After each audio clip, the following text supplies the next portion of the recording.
trabalhar em parceria com um grupo de psicólogos, que é o Aprendendo a Ler e Escrever em Pequenos Passos, que é de São Carlos, né? E a linha que eles seguem é a linha behaviorista. E no doutorado, eu tive a oportunidade também trabalhando com educação. No caso, no mestrado, eu fiz uma inteligência artificial voltada para a educação, e no doutorado, eu usei jogos comerciais para ensinar matemática.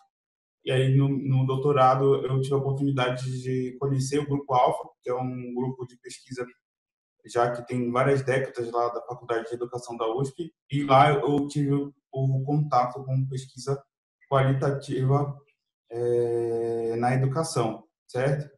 E, então, eu tenho um pouco de experiência no meu doutorado, onde eu fiquei 2 anos numa escola pública em Cotia, fazendo os experimentos, fazendo pesquisa, né? No caso, essa pesquisa ela não é totalmente o foco aqui, né? Que foi o uso de jogos para ensinar matemática. E aí fui convidado então para falar um pouco sobre esse capítulo, né? Que é Qualitative Methods for Computer Education, né? Que é uma área que eu acho bem desafiadora em vários aspectos.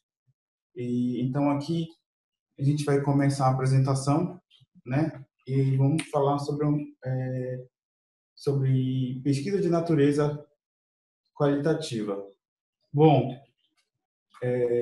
então, por que a gente usa, né? Por que escolher pesquisa qualitativa? Então, eu vou tentar evitar fazer comparação de pesquisa quantitativa com qualitativa. Mas, nesse primeiro momento aqui, a gente pode... eu vou falar um pouco sobre possibilidades, né? De como que o capítulo do livro, sugere o uso de pesquisa qualitativa, né? Então tem um exemplo bem interessante que o livro traz, e aí eu vou também tentar fazer um paralelo tanto da pesquisa que eu fiz no doutorado quanto da pesquisa que eu estou fazendo, que está em andamento lá no Senac, né? Então eu estou aí há aproximadamente 1 ano fazendo uma pesquisa também no Senac, que esse sim é voltado, no caso, para ensinar programação e ensinar inteligência artificial, né? Bom, então, assim, né, na pesquisa, normalmente a gente, na quantitativa, o que a gente faz? A gente procura comparar uma intervenção X com a intervenção Y para medir um Z, tá? Dependendo de como a gente vai fazer a pergunta, né, focal, do que a gente está querendo pesquisar,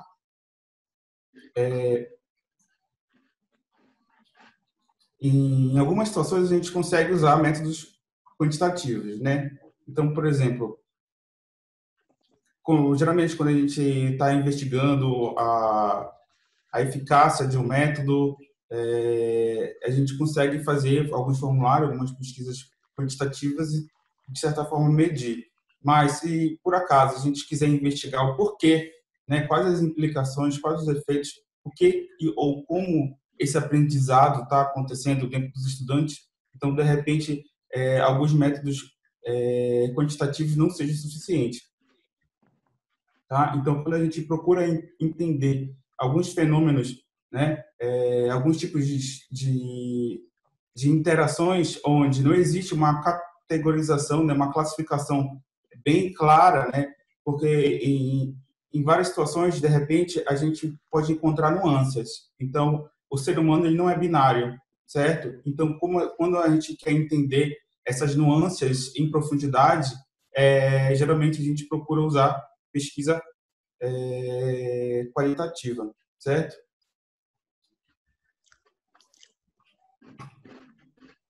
Então, aqui nesse slide, a gente tem algumas perguntas que seriam difíceis de responder, de repente, com pesquisa quantitativa, e seriam mais aconselhados usar pesquisa qualitativa para tentar responder esse tipo de pergunta, né? Então, de repente, como os programadores iniciantes concebem conceitos de ciência da computação, né? Como os alunos entendem os diagramas das aulas dada essa onipresença no ensino de design de software. Como um professor experiente no ensino de programação procedural aprende e ensine programação orientada aos objetos, certo? Então, para além da eficiência dos métodos, né, se de repente a gente na pesquisa quantitativa a gente consegue fazer uma série de associações baseadas nos resultados dos testes, de repente só fazer uma análise de quanto a pontuação dos alunos não é suficiente para entender o porquê, como o aluno está entendendo determinado assunto, né? Qual é o impacto daquela metodologia de ensino, daquele software na vida daquele aluno, né? Nos processos de aprendizagem.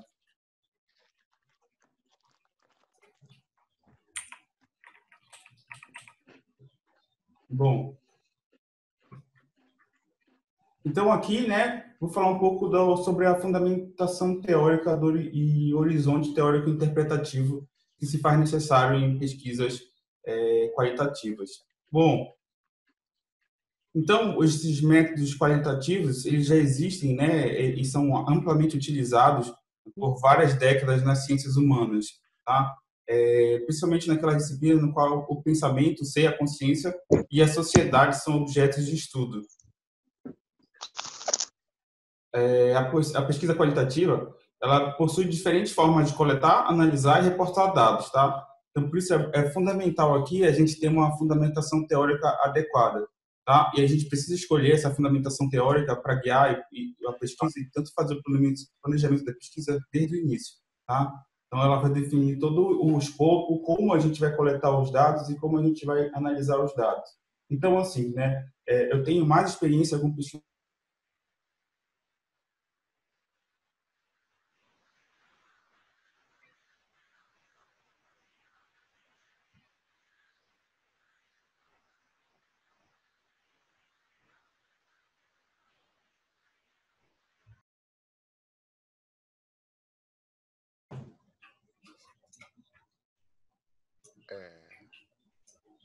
Só foi eu que perdi a Oi, tela? pessoal, caiu. Caiu, Voltou? né? Voltou agora. Quando foi que caiu? Caiu faz uns 4 segundos, 5 segundos. A gente não Ah, perdeu tá, então muito, não não. Acho perdeu que você muito. pode voltar para esse tópico aí, tranquilo. Tá bom. Bom, então, como eu estava falando aqui, a gente precisa, quando a gente trabalha com pesquisa qualitativa, é muito importante a gente definir, né, o horizonte teórico interpretativo e uma fundamentação teórica, né? Então, por exemplo, como a gente está estudando um fenômeno social, porque na educação, quando a gente estuda pedagogia, a gente entende a educação como um fenômeno social.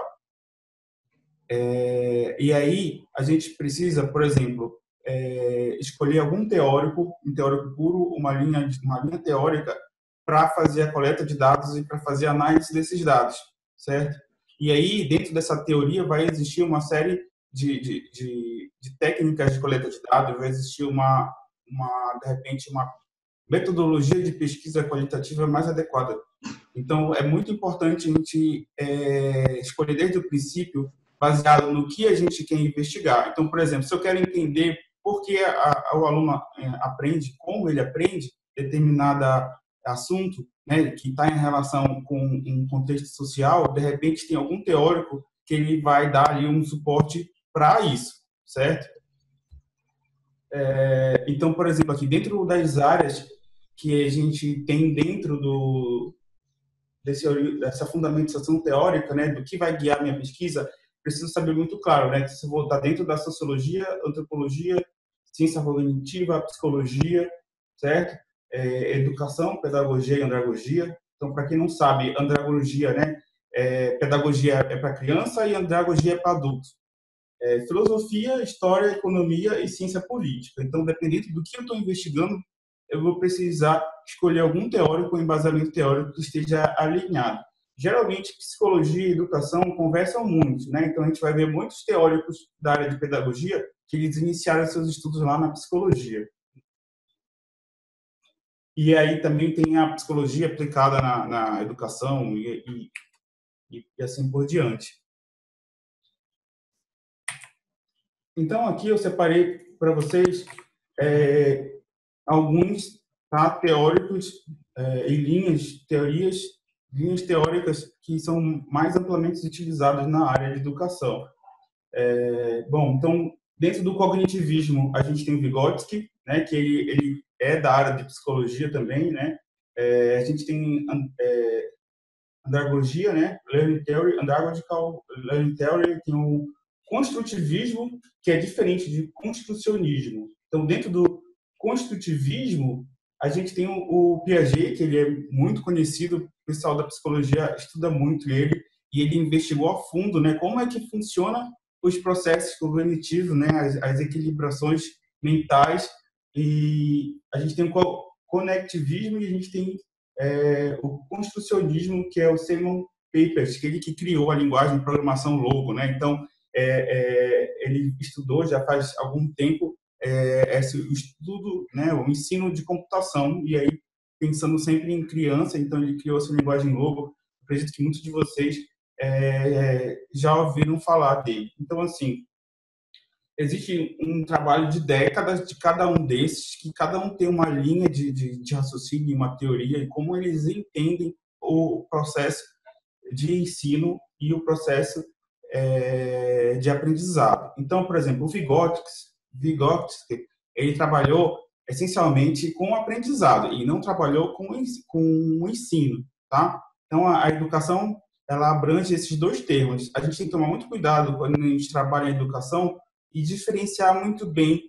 Eu vejo que tem muito trabalho que faz confusão, né, do que é o aprendizado, do que é o ensino. Então, a maioria dos teóricos desses aqui, eles entram mais na área só do aprendizado, como que se dá os processos de aprendizado dentro da cabeça da pessoa, né? E aí tem vários níveis. O Piaget ele chega a estudar os processos biológicos, como que os processos biológicos da nossa mente influenciam como que a gente aprende, por que a gente aprende e por aí vai. É, eu, na minha pesquisa de doutorado, eu usei o Hilven Forsten, tá? Que, apesar de ele ter sido orientando do Piaget, as ideias deles são mais alinhadas com Vygotsky. E, no caso, esse Forsten, ele estudou bastante o ensino, mas também ele ensinou o aprendizado. E aí ele tem uma teoria para o ensino e tem uma teoria para o aprendizado baseado nas experiências e nas atividades que ele desenvolveu ao longo da vida dele. Deixa eu ver. Tá. Bom, então aqui é formulação do problema e da pergunta focal. Então, como a gente trabalha com a pesquisa qualitativa, é muito importante a gente entender qual que é o problema, né? Na verdade, em toda pesquisa a gente precisa entender qual que é o problema. Então, o exemplo que o livro traz para a gente é esse aqui, né? The underrepresentation in computing of people from particular social groups. Então, assim, a subrepresentação de pessoas de grupos sociais particulares, tá? Então, isso é um problema, de repente, que atrapalha o ensino, né?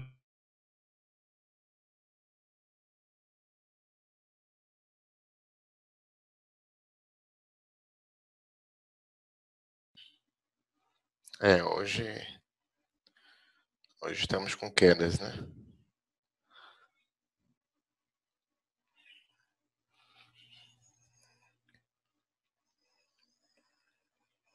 Vamos ver se o Adalberto retorna aí pra gente.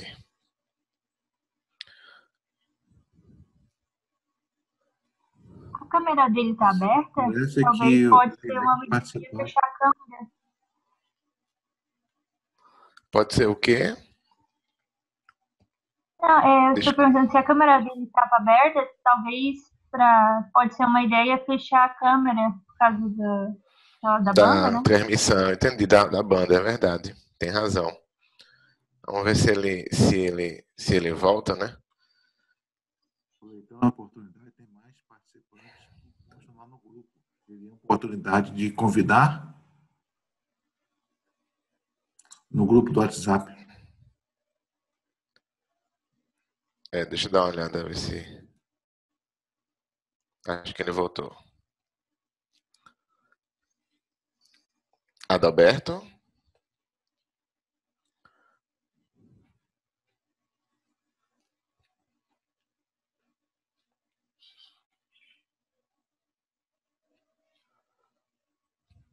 Parece que o microfone dele tá fechado. Tá fechado. O seu microfone tá fechado. Não sei se você ouve a gente.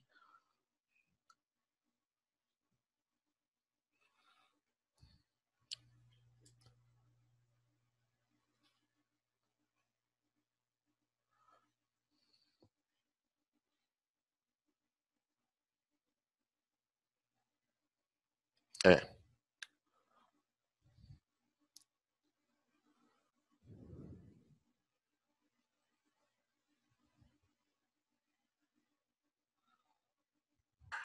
Parece que a quantidade de participantes agora tem mais gente do que no grupo. Não seria interessante convidá-los para participar? Desculpa, eu não tô vendo quem é que tá falando. Desculpa. Heitor, Heitor, né? Opa, Heitor, tudo jóia? Oi, bem, voltei, gente. Desculpa, eu não sei o que está acontecendo aqui, mas de vez em quando está fechando. Tá. Adalberto, uma sugestão que Natália deu é você desligar a sua câmera. Pode ser de repente que seja dificuldade de banda aí sua, né? Talvez, né? Você acha? Ele está dizendo que excedeu a memória do navegador, não estou entendendo. Que doido. Mas enfim, eu vou. Estou vendo pelo navegador. Se cair de novo, vou baixar o aplicativo. Negócio que eu acho que vai demorar muito. Mas enfim, vamos continuar aqui. Vocês estão vendo a tela aí? Sim, tá tudo jóia agora. Tá. Então Voltamos. desliguei aqui, ver se melhora. Desliguei a câmera. Tá jóia. Bom, então aqui, nessa pesquisa aqui que ele deu como exemplo, a gente quer entender um fenômeno social, de repente, um problema que é a subrepresentação de grupos sociais específicos dentro da programação, né, de ensino de computação. E aí, baseado nessa pergunta, o trabalho exemplo fez duas perguntas focais, né, que guiaram a pesquisa, que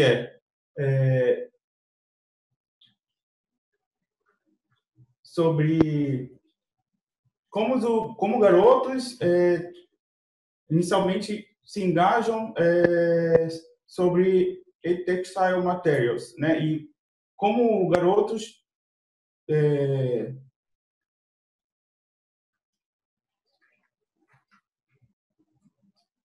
com perspectivas computacionais desenvolvem através de processos de fazer e programar os seus próprios textiles artifacts, né?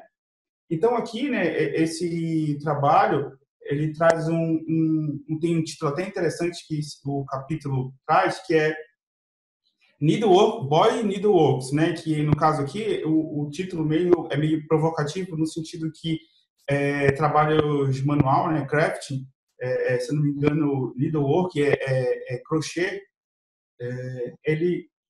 e isso não é uma atividade associada para garotos. E aí a gente tem um problema que é poucas mulheres na área de computação. Então, esse artigo ele trabalha com a tentativa de investigar por que essas questões acontecem em determinados grupos sociais. Certo? Então, vamos lá. Então, quando a gente for pensar num problema, a gente tem que levar em consideração aqui o contexto, certo? A gente tem que levar em consideração fatores sociais, econômicos e culturais do público-alvo. Então, é muito importante a gente definir um público-alvo, tá? Então, a universidade que a gente está investigando, ela é pública, ela é privada, qual é a renda média dos alunos, de repente, que tipo de transporte público, quantas horas o aluno demora para chegar na faculdade, ele chega na faculdade depois do trabalho, ou ele vai para o trabalho depois da faculdade.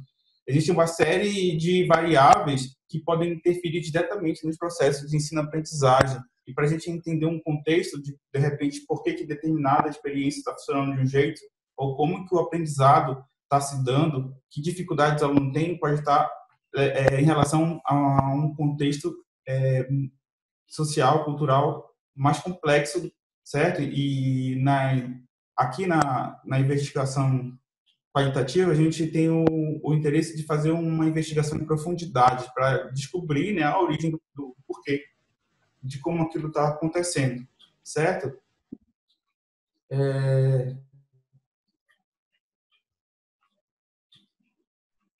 Bom, outra questão também que o livro traz ainda em cima desse problema que pode acontecer oriundo de um problema social, né? A gente tem a questão, por exemplo, do gênero, certo? Então, é muito delicado hoje em dia porque existem nuances. O gênero hoje em dia e os grupos sociais, principalmente no Brasil, eles não são binários.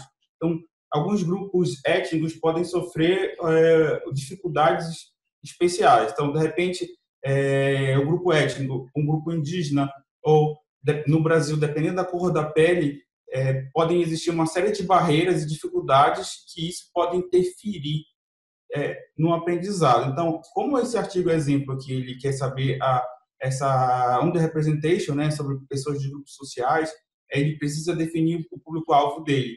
Então, ele chega aqui até a mencionar historicamente, por exemplo, nos Estados Unidos, como que pessoas descendentes de indígenas sofrem diversos tipos de barreiras diferentes de pessoas, de repente, que não são oriundas do grupos indígenas de lá, né? E como que isso afeta o aprendizado em vários níveis, tá? Bom, então, de novo, vou reforçar a fundamentação teórica, porque a fundamentação teórica que eu citei para vocês, ela leva em consideração tudo isso que eu estou falando aqui, todas essas nuances, toda essa parte do contexto, né? Então, o Vygotsky ali, ele estudou muito o contexto social. Então, o pessoal que é mais vamos dizer assim, da roça, né? Que é mais do interior, como é que funcionam os processos de aprendizagem de quem é do interior e quem é da cidade grande. Então, tem uma diferença grande de como você se comunica com cada um dos dois para tentar passar o conhecimento ou mesmo haver uma comunicação, ver o entendimento da comunicação, certo? Então, a linguagem ela pode ser uma barreira até para a questão da comunicação e que dirá no ensino de alguma coisa usando uma comunicação que, de repente, pode estar tendo muito ruído, certo? Bom, então aqui, né, eu coloquei essas fotos aqui para mostrar que a gente pode ter na mesma cidade, por exemplo, em São Paulo, várias realidades, certo? E essas realidades elas vão afetar diretamente nos processos de como e por que de repente o aluno está aprendendo, como que isso vai afetar o que eu estou tentando testar ou desenvolver em relação ao ensino-aprendizado.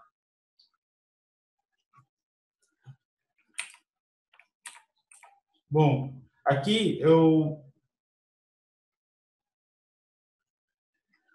trouxe esse slide aqui, que são metodologias de pesquisa de natureza qualitativa, tá?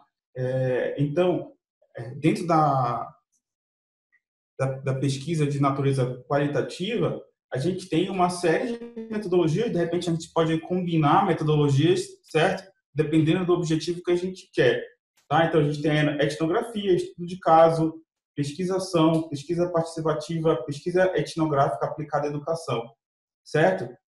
E cada uma dessas metodologias vai ter um roteiro, vai ter uma dica, né, de que metodologias de coleta de dados a gente vai utilizar, certo? Então, assim, a natureza qualitativa, ela é muito delicada porque ela tem muitas variáveis. E quando a gente quiser fazer uma aproximação da realidade, fazer uma fotografia do que realmente está acontecendo, é muito complicado, porque tem muitos fatores, muitas barreiras e muitos ruídos.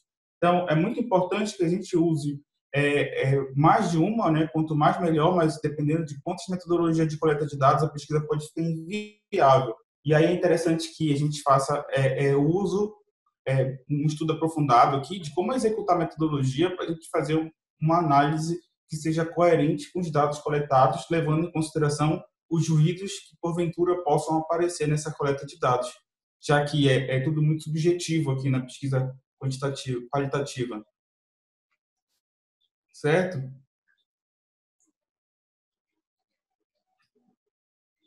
Então, assim, né, do contexto que eu estava falando lá, do cultural, econômico e social, é muito importante eu saber isso. Por quê? Porque quando um pesquisador de fora for ler e entender a sua pesquisa, ele vai entender todo o processo que você seguiu ele vai entender que se ele quiser reproduzir essa experiência ou generalizar, ele vai ter que levar em consideração esses fatores sociais para poder adaptar devidamente a pesquisa dele em uma outra realidade, que vão ter pessoas com uma cultura totalmente diferente, com nível social e econômico-cultural totalmente diferente.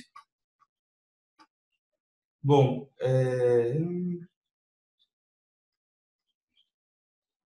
e aqui no Brasil, né, também reforçando que, de repente, a gente sabe que a gente tem realidades muito diferentes na escola pública e na escola particular, na universidade pública e na universidade particular. Então, sem entrar no mérito se é melhor ou pior, a gente tem uma diferença cultural enorme, numa ou na outra. Tá. Aqui eu coloquei alguns exemplos de metodologias de coleta de dados que são utilizadas em pesquisa qualitativa, tá? Então, a gente precisa saber muito bem, né? Precisa estar alinhado com o teórico, né? Que eu já falei anteriormente, o que coletar, como coletar, onde coletar, certo? Tudo isso tem que estar muito bem alinhado com a metodologia de pesquisa e com o teórico puro que eu vou escolher lá, que eu dei exemplo para vocês, tá?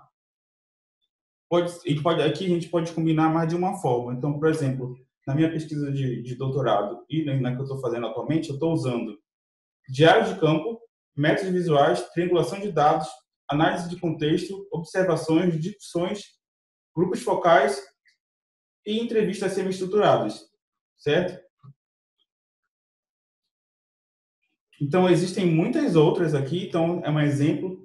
Então, aqui, essa foto aqui, a gente separou nessas mesas várias pessoas, vários grupos, e aí a gente pode fazer o grupo focal, tá? Existem algumas formas que a gente pode fazer o grupo focal, né? E o diário de campo, por exemplo, ele é muito utilizado em pesquisa etnográfica. Tá. Bom, então aqui, né, também um outro ponto que eu quero reforçar para vocês, que é muito importante aqui, a gente se preocupar com a ética e com a estética da pesquisa, certo? Então, existem formas apropriadas, certo, para fazer uma pergunta. Então, a gente tomar muito cuidado na área de educação, dependendo da faixa etária que a gente está lidando, que a forma como a gente faz uma pergunta, ela pode ser ofensiva, ela pode causar algum dano na pessoa, em vários níveis, né? Pode ser sutil, a gente pode não perceber. Então, por isso que é muito importante a gente cuidar com a ética, certo? Por exemplo, eu vejo pessoas que compartilham fotos de menores de idade, né? Isso é antiético, a gente tem que tomar muito cuidado com isso. Se a gente for trabalhar com menores de idade, não é obrigatório, mas é importante que a gente submeta a pesquisa ou o grupo de pesquisa para um comitê de ética, e aí ele vai liberar ou não, certo? Então, assim, a gente tem que tomar cuidado com essas questões éticas, porque para ela diminuir o desconforto, né, que pode causar, porque o método de pesquisa ele é inclusivo, porque o aluno sabe que ele está sendo investigado, e isso vai causar um enviesamento na pesquisa, certo? Então, como a gente não tem como na educação enganar a pessoa ou omitir que ela está sendo pesquisada, a gente precisa tomar os cuidados quando a gente vai tomar cuidado com isso, né? Porque a gente vai perguntar, de repente, a gente vai fazer algumas perguntas delicadas que vai estar associado, de repente, com o contexto social, cultural e econômico dela, e a gente tem que tomar muito cuidado como a gente vai fazer essas perguntas. E aí, por isso que é muito importante a gente citar e usar metodologias adequadas de coleta de dados, porque elas já prevêem todos esses critérios de ética e de estética para quando a gente for fazer a devida pergunta para o aluno. E para o professor também, né? Que tem muitas perguntas que podem ser muito delicadas. Bom, aí, uma vez que a gente vai coletar dados, a gente vai coletar uma quantidade absurda de dados, por mais que sejam poucos alunos investigados, o volume de dados que a gente vai coletar pode ser muito grande, certo? Então, a gente pode fazer triangulação de dados, onde a gente vai fazer uma análise das várias fontes. Então, muitas vezes o aluno pode falar uma informação, certo? Que, de repente, na entrevista ele for com vergonha de falar, né? Ou, na verdade, na entrevista sozinho, pessoal, ele teve coragem de falar. Isso é imprevisível na área de educação, o que vai acontecer. Então, se a gente cruzar o que aconteceu no grupo e como que o grupo reagiu num grupo focal e alinhar com o que cada um, de repente, fez numa entrevista pessoal, a gente consegue ter uma maior aproximação da realidade. Se a gente ainda perguntar as impressões do professor sobre aquele experimento, e aí a gente vai ter a opinião do grupo, a opinião individual e a opinião do professor. Isso é muito, muito valioso para a pesquisa qualitativa, porque a gente consegue fazer uma aproximação muito interessante de vários pontos de vista, do ponto de vista do grupo, do ponto de vista do professor, do ponto de vista do aluno, certo? E aí, o que a gente vai fazer? A gente vai pegar esses dados coletados, essa triangulação de dados, e vai conversar com o teórico puro, ou com a linha teórica que a gente escolheu, certo? Por quê? Porque a gente precisa interpretar tudo o que aconteceu, e é um nível muito exaustivo, muito profundo, desde questões, né, de aprendizado, de ensino filosófico, etc., que o teórico já tem décadas e décadas de trabalho em cima disso, certo? E aí, então, a gente precisa fazer essa conversa com o teórico, fazer essa análise, levando em consideração o ponto de vista desse teórico, para tentar fazer os apontamentos, né? Então, né, a gente pode chamar também de lente, né? Então, um teórico ou uma teoria pode ter várias lentes sobre qual a gente vai interpretar o resultado, né, que é a coleta de dados. Então, pode ser que exista mais de uma interpretação, certo? E aí, muito interessante que seja discutido essas interpretações desses dados, baseado em lentes diferentes, para que haja uma maior aproximação do que aconteceu ali, de fato.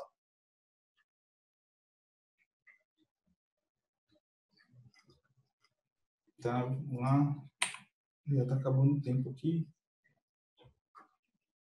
Bom, então, aqui, como que a gente vai reportar os dados vai depender muito da metodologia de pesquisa que a gente escolheu. Tá? Cada metodologia que eu citei anteriormente e outras que existem, ela tem uma forma mais apropriada de reportar esses resultados, certo? E uma coisa também que a gente tem que tomar cuidado aqui, que a gente tem a coleta de dados, tem análise de dados e tem os resultados. E aí eu vejo muita gente fazer confusão de colocar resultado em conclusão, certo? Pode ser, então, que a gente separe resultados de discussão sobre esses resultados. Eu sei que tem eventos, né, que eles até recomendam colocar o tópico de resultados e o tópico de discussão de resultados, onde, de repente, eles orientam se discutir o resultado em relação a outras pesquisas ou o resultado de outras pesquisas, né? Bom, aí aqui, né, estou terminando, esse já é o último slide. E aí eu queria colocar para vocês que aqui na pesquisa em educação qualitativa, ela é imprevisível, ela tem resultados imprevisíveis, né? Então, por exemplo, uma coisa que eu acho interessante na pesquisa qualitativa, quando você faz uma entrevista com o aluno, uma entrevista semi-estruturada, onde ela tem um roteiro, mas ela não é rigorosa em seguir o passo a passo e responder A, B, C ou D, o que acontece? Teve um caso que eu estudei um aluno, eu estava entrevistando um aluno, e ele falou para mim que ele gostava, eu perguntei para ele, minha pesquisa era sobre jogos, eu perguntei, qual é o seu jogo favorito? Aí ele falou, meu jogo favorito é GTA. Aí eu perguntei para ele, por quê? Né, o aluno tinha 11 anos de idade, e o GTA ele é para maiores de 18. Aí eu perguntei para ele, por que você gosta de GTA? Aí ele falou para mim, professor, porque eu gosto da violência. Aí eu falei para ele, legal, mas o que você faz no jogo, né? Por que você gosta da violência? Ele falou, olha, o jogo me desestressa. Quando eu jogo esse jogo, eu jogo num servidor que não pode ter violência e eu fico dirigindo o caminhão do lixo, coletando lixo na cidade. E aí o que eu achei de interessante? Que se de repente ele fosse uma pergunta A, B ou C, esse aluno de repente poderia ter sido classificado como gosta de jogo de violência.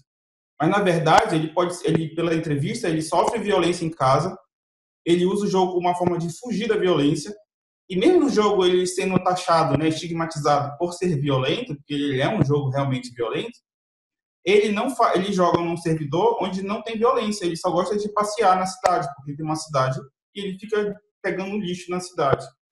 Então, esse tipo de resultado, por exemplo, é imprevisível. Eu não queria saber que o aluno joga GTA para relaxar, porque ele sofre violência em casa, certo?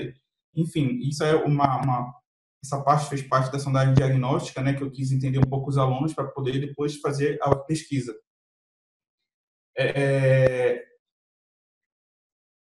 Bom, um outro caso, né, que tem a ver com o ensino de inteligência artificial. Eu tive um aluno que ele tirou 0 na prova sobre inteligência artificial. Só que esse mesmo aluno que tirou 0 na prova, ele implementou sozinho, né? Na verdade, com um pouco da minha ajuda, não ajudei muito, mas ao longo das minhas aulas eu sempre ajudo os alunos a programarem uma inteligência artificial dentro do jogo deles lá da disciplina de TI. E aí esse aluno conseguiu fazer, né, que ele fez, os alunos geralmente trabalham em grupos, mas por algum motivo esse aluno quis fazer sozinho, e ele fez um algoritmo de inteligência artificial que era sobre assunto da prova, que ele tirou 0. Então, como que esse aluno, né, como que eu vou avaliar esse aluno? Porque ele fez o algoritmo de inteligência artificial, conversou comigo sobre o algoritmo e ele realmente entendeu. Só que na prova, por falha minha ou por alguma razão, ele não conseguiu entender as perguntas e responder corretamente as perguntas sobre aquele determinada técnica de inteligência artificial. E aí a gente pode, por exemplo, investigar o que acontece em vários níveis, né, do aprendizado de um tema específico dentro da área de computação, certo? Então, por exemplo, uma coisa que está relacionada da minha pesquisa de doutorado e de computação os alunos eles têm muita dificuldade em matemática. E aí eu não vou entrar aqui, porque senão vai ser 2 horas falando só disso. Mas esses problemas de matemática, eles persistem na computação e isso dificulta muito o aprendizado de programação, principalmente de inteligência artificial, que é um assunto complexo até para quem está fazendo mestrado e doutorado. É um assunto muito complicado. Então, eu decidi investigar formas de melhorar o ensino de inteligência artificial dentro do curso de Ciência da Computação e Desenvolvimento de Jogos, onde eu trabalho. E aí eu estou usando pesquisa qualitativa para investigar, né? Como que o contexto dos alunos, como que eu posso trabalhar.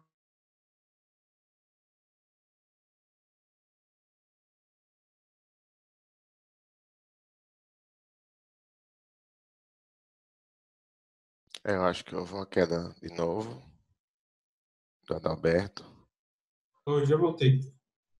Voltou? E como que eu posso trabalhar em cima desse contexto para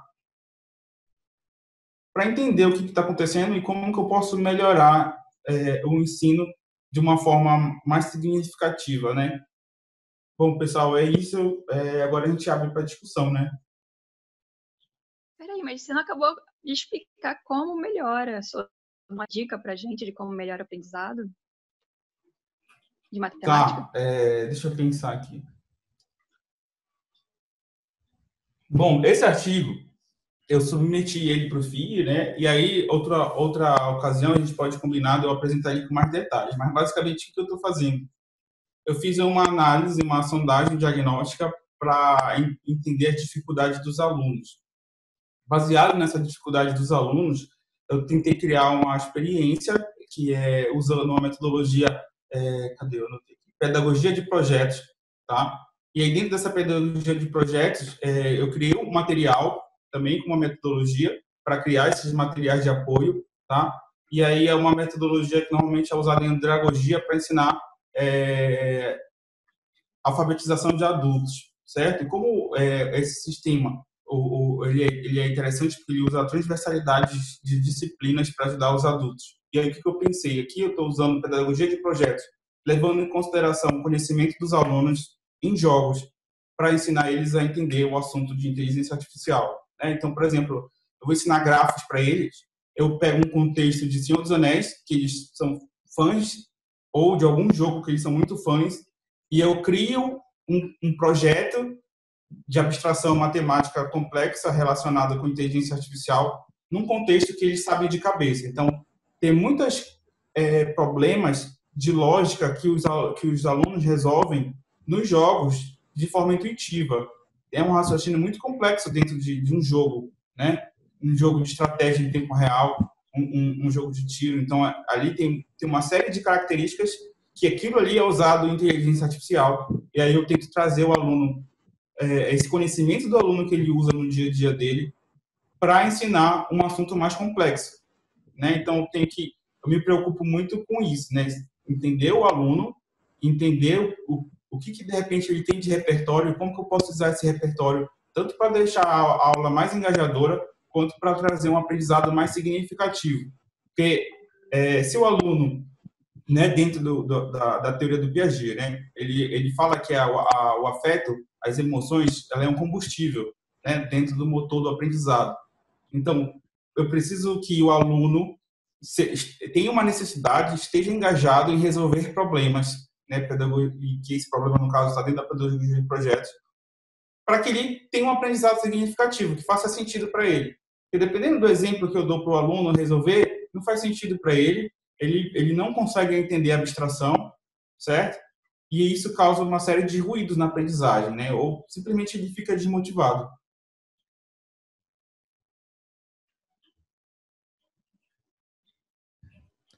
Obrigada.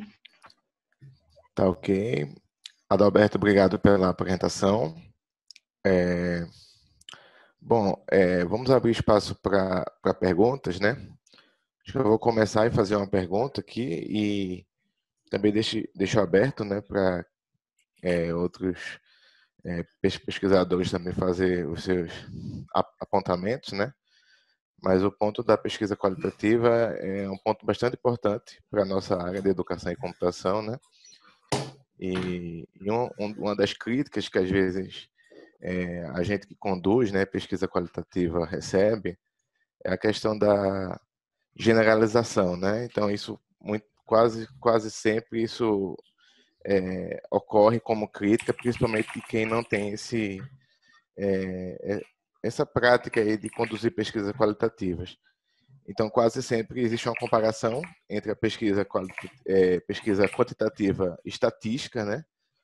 De você pensar numa ótica mais estatística de amostras, de generalização estatística e coisas do gênero, enquanto, por exemplo, você está trabalhando com a perspectiva de um estudo de caso, por exemplo. E aí a pessoa fala, como é que de um caso eu parto para uma generalização, né? E aí sempre tem essa discussão, né?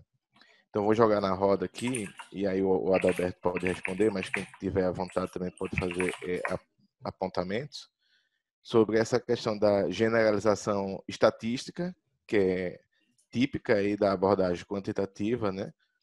E a generalização analítica, que normalmente é o que pesquisadores com abordagem qualitativa costumam fazer. Então, deixo a pergunta na roda aí e a Adalberto fica à vontade para poder responder. E quem quiser fazer algum apontamento, eu acho interessante também pontuar também. Tá já? Claro. Dessa questão que o Esther falou, eu acho muito interessante que essa questão da generalização, ela é diferente da generalização que a gente faz na pesquisa quantitativa. Por isso que é muito importante a gente entender o contexto social, econômico e cultural do objeto de pesquisa, sejam professores ou sejam alunos na área de computação, para que, se a gente for reproduzir ou se a gente for generalizar, a gente vai ter que levar em consideração tanto o teórico quanto o contexto da situação, certo? E aí fazer as devidas adaptações para que isso funcione da melhor forma ou para que eu possa reproduzir a experiência numa outra situação.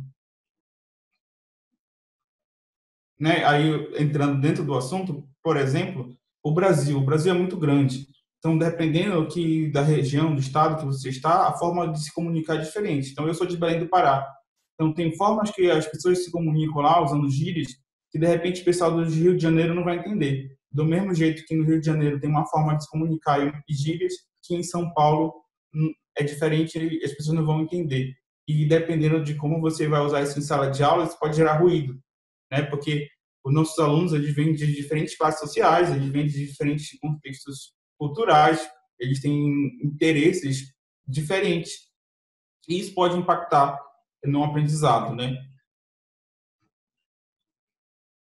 Tem até uma pesquisa, que eu não me recordo o nome aqui, que fizeram uma comparação, né, de pessoas de origem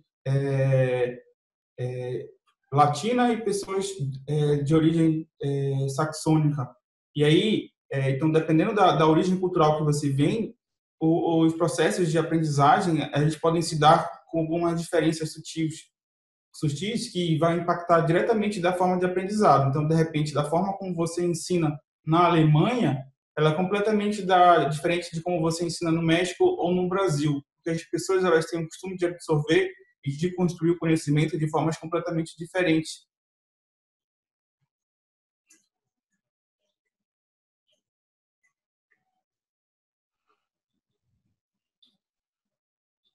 Oi, Alguém tem alguma posso falar? pergunta? Opa, Tassiana, fica à vontade, Tassiana. Eu não sei se tem mais alguma É só pessoa pra- na fila. Depois da Tassiana, podem falar depois, tá bom? É só para contribuir aí um pouquinho para essa discussão que a Asdras levantou, né? Que eu também trabalho muito com pesquisa qualitativa e recebo muitos questionamentos em avaliações de artigos, né? E assim, em relação à generalização, na verdade, a pesquisa qualitativa, pelo que eu estudo e pelo que eu acredito, ela não se propõe a generalizar, né? Pelo menos não assim, da mesma forma como quando você faz um levantamento quantitativo com técnicas de amostragem, com análise estatística, e aí você tem o poder, digamos assim, de fazer afirmações sobre uma população, né? Sobre algo realmente generalizado. A ciência lhe dá essa ferramenta para que você faça isso. Mas na pesquisa qualitativa, desde o início, esta não é sua intenção. Então, assim, o pesquisador que faz uma pesquisa qualitativa, ele não está se propondo a generalizar, mas as pessoas criam essa expectativa. Então, sempre vem essa crítica porque os outros querem que você generalize, mas você não está generalizando, né? É exatamente isso. E assim, na verdade, você tem que dar a maior quantidade possível de detalhes qualitativos. Então, o contexto, como o Adalberto apresentou aí, né, e comentou em vários dos exemplos que ele deu. O contexto, os participantes, todas as características que você puder dar com a maior riqueza possível. Para quê? Para que um outro pesquisador que está trabalhando numa área semelhante, ele possa avaliar se os seus resultados são algo que ele possa também utilizar no contexto dele, com os participantes dele, ou aplicar na sala de aula dele, se for algo educacional, né? Então, cabe ao leitor, na verdade, fazer essa interpretação para saber, esse estudo aí com esses resultados é interessante para mim, eu posso aprender a partir disso, eu posso aplicar algo a partir disso, eu posso relacionar isso com a minha pesquisa, né? Mas não é o pesquisador qualitativo que vai garantir essa generalização para quaisquer que sejam, né, os outros contextos ou populações. Boa tarde. Se eu tiver oportunidade, um tempinho. Meu nome é Pasqueline. Tudo bem? Tudo jóia. Boa tarde a todos. Eu vou talvez dizer só um minutinho aí de fala para complementar o que a Tassiana tão bem falou. Eu trabalho com pesquisa qualitativa na área de educação e computação desde 2014 e realmente esses aspectos que envolvem a generalização parecem, a palavra talvez até seria assombrar quem faz pesquisa qualitativa, né? E Tassiana apontou muito bem isso, porque eu acho que até o termo ele é usado de uma forma distorcida que nos leva a achar que um estudo qualitativo ele tem potência para, por exemplo, ser capaz de trazer alguma conclusão com significância estatística, o que não é o caso. Então, geralmente, eu nem uso o termo generalização, eu uso o termo replicação. Eu prefiro usar esse termo justamente para tentar explicar que acontece exatamente como Tassiana falou. É o leitor que se apropria do que leu a partir de um contexto bem definido, de um método bem definido, e ele vai analisar, fazer uma análise de se apropriar daqueles resultados que puderam ser verdadeiros para aquele contexto. Então, o que, na verdade, define, no primeiro momento, assim, o que é a essência que diferencia métodos quali de quanti, é justamente a lógica que suporta a abordagem de amostragem. Enquanto um está em quantidade, o outro não necessariamente está mais em profundidade daqueles participantes, né? Nos fenômenos que a gente vai observar e estudar daqueles participantes. É isso. Joia. Obrigado, Pascal. Não sei se Concordo, tinha alguma outra concordo. pessoa, ou Adalberto também, se quiser fazer algum. Não sei se tinha alguma pessoa que eu tinha interrompido. Quando tá na live fica difícil a gente ver, né? Mas é interessante esse termo, Pascaline, né? E Tassiano, né? Eu uso esse termo generalização analítica, né? É um termo do Robert Yin, né? Ele trabalha com estudo de caso.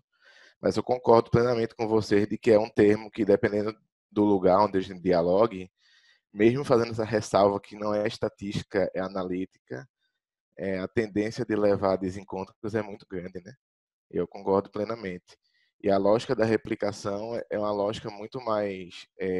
a palavra replicação, acho que ela é muito mais informativa sobre a natureza da pesquisa do que generalização, né? Eu concordo com vocês, né? Realmente pode levar a desencontros, né? Até um exemplo que eu costumo dar quando meus alunos ficam com dúvidas sobre esse aspecto, né? Eu falo sobre as súmulas e as jurisprudências do STF, por exemplo, né?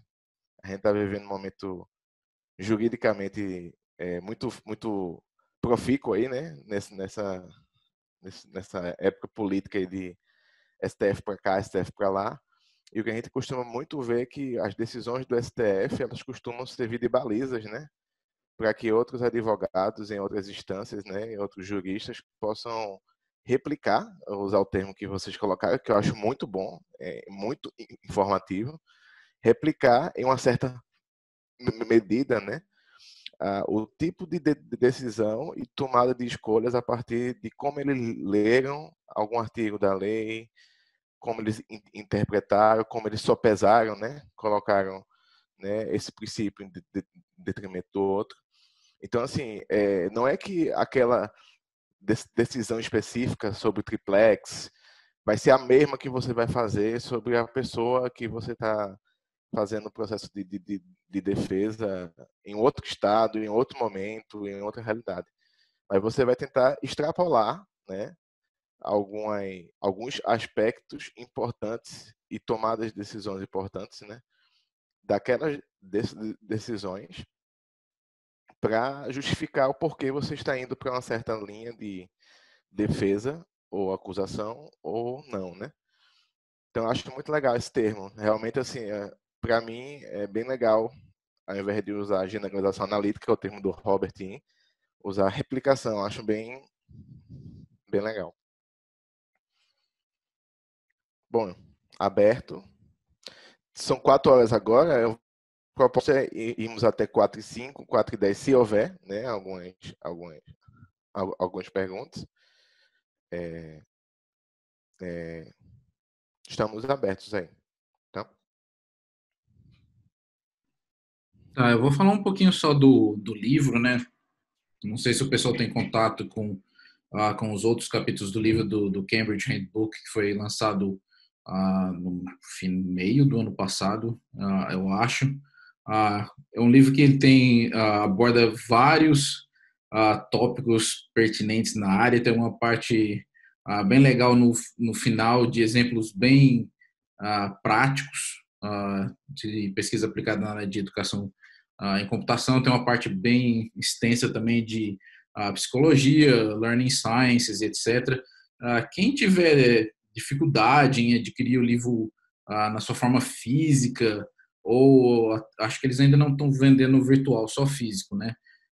Mas quase todos os autores eles têm na página pessoal deles um pré-print do capítulo do livro. E se não tiver, eu tenho quase certeza que se você mandar um e-mail e pedir, eles mandam para vocês, tá? Tem vários capítulos muito legais. No meu grupo de pesquisa, a gente faz uma leitura crítica toda semana de um capítulo, dá muitas horas de discussão. Algumas coisas boas, algumas coisas um pouco diferentes, mas, em geral, dá uma boa discussão do que vem sendo feito em educação de computação atualmente. Eu mandei o link no começo, mas para quem chegou depois, o link pro handbook é esse. E tem uma apresentação, tá, no YouTube, onde todos os autores resumem o livro inteiro em 55 segundos, né? 55 minutos. Dá uns 20 e poucos segundos para cada um. Foi bem legal essa maratona, era para ter sido apresentado na Six, mas infelizmente a gente não teve a Six esse ano. Legal. E até o link para esses links aí, por exemplo, a gente está compartilhando ele nas nossas redes, né? Então, quem não sabe, né, facebook.com.br/giec.sbc, Instagram também, giec.sbc, e nossa lista de e-mails aí, que aí congrega aí realmente assim, o maior número de pesquisadores lá, né? Mas, joia, eu queria jogar o último ponto na roda, que eu acho bem legal, não sei se vocês conseguiram ler o capítulo do livro, né, do Cambridge Handbook, mas algo bem interessante da pesquisa qualitativa, por sinal, até o exemplo apresentado pelo autor, né, um exemplo de uma pesquisa qualitativa, né, que foi premiada, né, um artigo que foi premiado na ICER, né. E o interessante é que, assim, falar sobre questões de gênero em relação ao aspecto masculino, né? Ao aspecto não, né? Ao gênero masculino, né? Meninos que fazem crochê, ou o bordado do garoto, né? Mais ou menos é o título do artigo. E aí uma expressão utilizada no capítulo é da interseccionalidade, não sei se eu iria traduzir nessa ótica, né? Pelo que eu entendi, é mais ou menos assim, o menino, né, ele estaria no grupo dominante, vamos dizer assim, né, quando se pensa na lógica do poder, né, entre gênero, sexo biológico, né, masculino e feminino, mas ele está ali numa região de fronteira ali, interseção, porque ele tem comportamentos que socialmente são atribuídos para pessoas do sexo biológico feminino. Então ele está ali numa região de interseção e é interessante conhecer como lidar com realidades limítrofes, né, em relação a isso. Então, não sei se vocês querem fazer alguma ressalva em relação a isso, algum apontamento, principalmente o pessoal que já tem uma caminhada boa aí de pesquisa quali. Acho que seria legal apresentar assim, quais são os exemplos, quais são os atributos legais para que se pensar assim, poxa, cabe uma pesquisa quali aqui, sabe? Cabe assim, a gente olhar isso em termos qualitativos, tem resultados bons para a gente poder colher. Oi, não sei se vocês conseguem me ouvir. Eu sou a Fernanda. Sim. Legal. Então, é só uma contribuição e eu acho que uma das maiores, digamos, complexidades da pesquisa qualitativa, ela mora exatamente no pesquisador, que é quando é que você consegue ter essa visão e dizer, pera, isso aqui não exatamente cabe numa caixa numérica ou dentro de um padrão numérico. Eu faço alguns trabalhos com povos indígenas e mesmo tendo essa perspectiva de trabalho qualitativo com pessoas na cidade, utilizando jogos e tentando casar qualitativo com quantitativo para tentar entender essa realidade, ou como é que acontece a percepção sobre algumas coisas, trabalhar com povos indígenas foi assim, uma coisa completamente diferente que tudo tinha feito. Até mesmo pensando em metodologias ativas que não funcionavam, métodos até mesmo tipo design thinking que não casavam. E aí, quando você fica nessa realidade, ou quando, por exemplo, quilombolas, que uma amiga falou que teve o mesmo problema, você meio que tem que esperar entender como é que acontecem os processos naquela comunidade. E depois que você abstrai, talvez você consiga fazer algumas inferências sobre aquilo. Então, a gente fez uma oficina para trabalhar a produção de vídeos com Sateremaué e com Falange de Engatu. E aí as primeiras visitas assim não deram muito resultado, porque a gente estava tentando levar o nosso jeito para que eles produzissem alguma coisa. Até que a gente resolveu simplesmente esperar e só fazer perguntas. E nesse processo de fazer perguntas e tentar entender o que vinha como resposta, a gente conseguiu pensar em outro processo para chegar a um resultado. E aí a gente conseguiu chegar em alguns resultados. E aí a gente vê também que a percepção é um pouco diferente.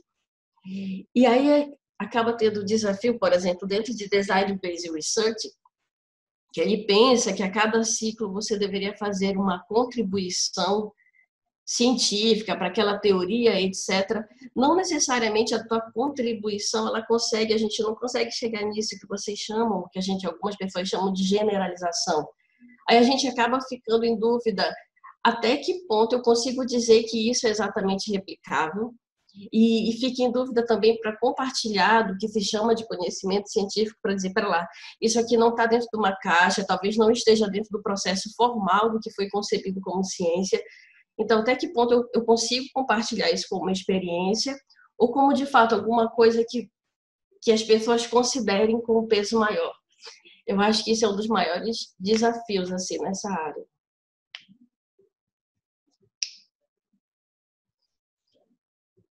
Foi. É bem interessante esse desafio. Eu sou de Belém do Pará e eu cheguei a presenciar algumas questões assim, e já assisti trabalhos que foram efetuados, por exemplo, em quilombolas, na região do Sisal, lá no Nordeste, e isso geralmente está dentro da pesquisa etnográfica, ou, por exemplo, existem metodologias de pesquisas qualitativas que elas levam em consideração exatamente isso que vocês falaram, você falou. Então, por exemplo, quando se usa um exemplo, né, pesquisação, geralmente quem é da área de exatas tem uma barreira com pesquisação, porque a pesquisação, a gente não tem como definir a pesquisa sem antes passar por algum processo. Então, eu preciso fazer uma sondagem diagnóstica exaustiva para entender determinada situação, determinado fenômeno social, e eu vou construir, né, levando em consideração principalmente o objeto de pesquisa, e aí no caso que você falou, é a região indígena, certo? Então, assim, geralmente se espera num projeto, sei lá, de repente da área de exatas, e que eu tenha resultados esperados. E eu não tenho como especular o que vai acontecer numa pesquisa que vai estudar um fenômeno social, porque é muito imprevisível, são variáveis que eu ainda preciso levantar quais são as variáveis na pesquisa, né, no início da pesquisa, né? E é muito interessante que você falou que justamente por essa dificuldade, de repente, de conferir peso científico para pesquisa social, principalmente no momento político onde isso é desacreditado, que a gente está vivendo, que é muito importante a gente se resguardar das metodologias, das referências adequadas, né? E é interessante no Brasil que o Brasil é rico dessa diversidade cultural e de trabalhos nessas áreas, né? Bom, eu acho que é isso. Complementando aqui o que Adalberto falou, né, e respondendo também a Fernanda, assim, concordo plenamente com a resposta de Adalberto, e só complementando, assim, que a gente precisa ficar atento para não avaliar a pesquisa qualitativa do ponto de vista positivista, né, porque muitas das críticas que são feitas à pesquisa qualitativa, elas são críticas de quem está avaliando de um ponto de vista positivista, que é essa coisa que Adalberto falou agora, de ter tudo definido a priori, né, qual vai ser o método, a coleta, as variáveis. Quando você está numa pesquisa exploratória, quando você está numa pesquisação, tem muita coisa que você não sabe.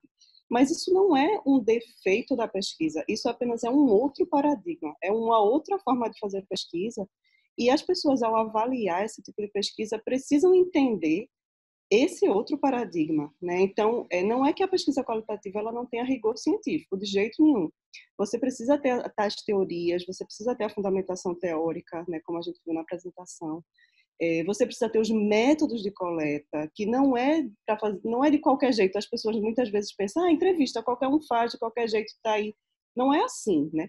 todos esses métodos de coleta, de análise, a análise qualitativa é algo muito complexo de se fazer, muito, né? Então, existe um rigor que amarra todas essas fases e que confere a qualidade da pesquisa qualitativa. Porém, esses métodos, essas formas de análise, elas são formas diferentes da pesquisa quantitativa e positivista.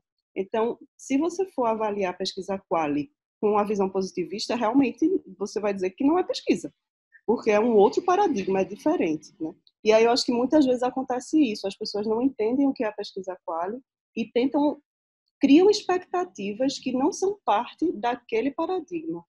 Uma outra coisa clássica é a interferência do pesquisador, né? No paradigma positivista é proibido, assim, não pode ter nenhum tipo de interferência da pessoa que está fazendo a pesquisa.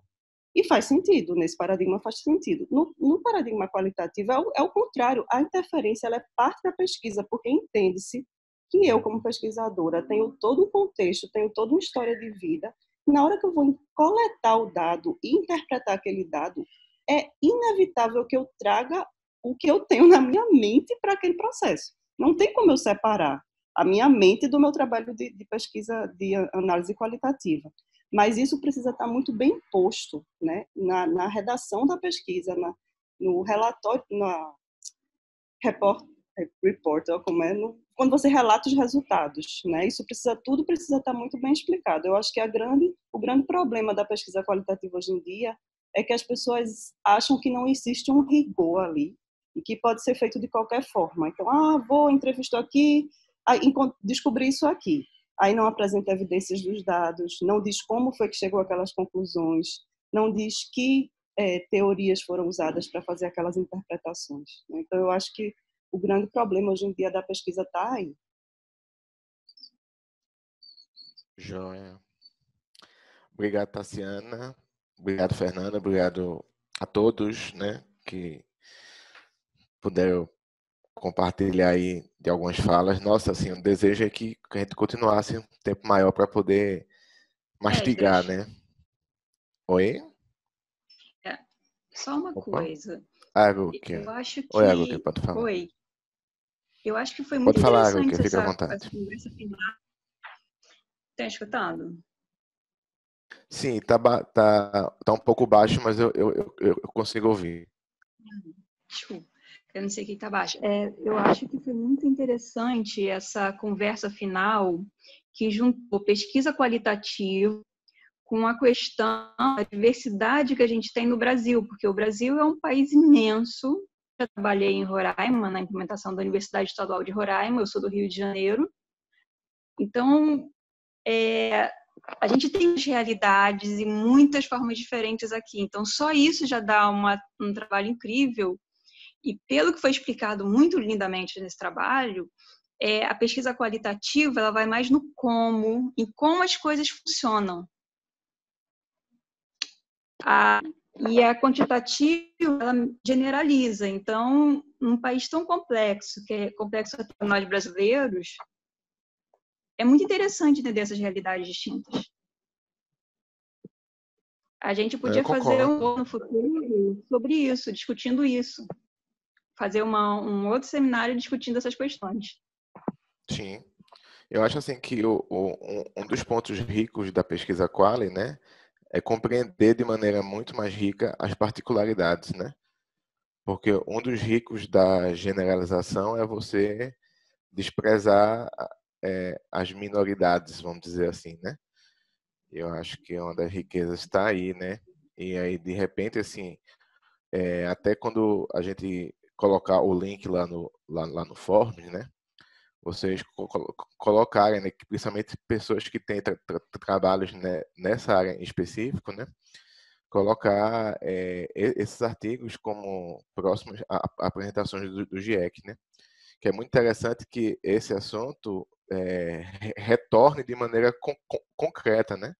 O Adalberto fez uma visão geral, no fim ele apontou algumas particularidades de como ele conduz, né, algumas pesquisas dele, mas é muito legal a gente ver pesquisa qualitativa na prática, no início, meio e fim, né?